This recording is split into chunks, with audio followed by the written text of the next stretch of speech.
So after 3 hours of blowing snow, the driveway is finally open, and as you can see, my neighbor in front is blowing his snow. And what I wanted to show you is the walkway. Yes, this nice little walkway. See this?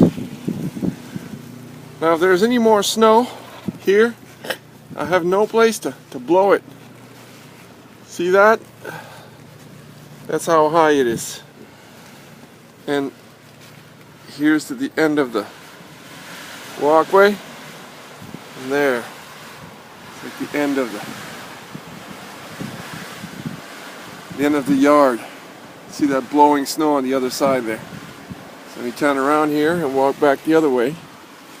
And as you can see, it's all the way up to the ceiling. See?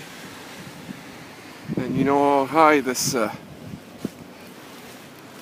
front of my house is. It's a story and a half. That car is tucked.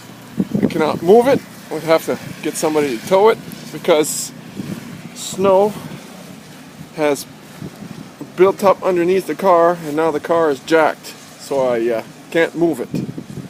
So that's going to be a fun project right there.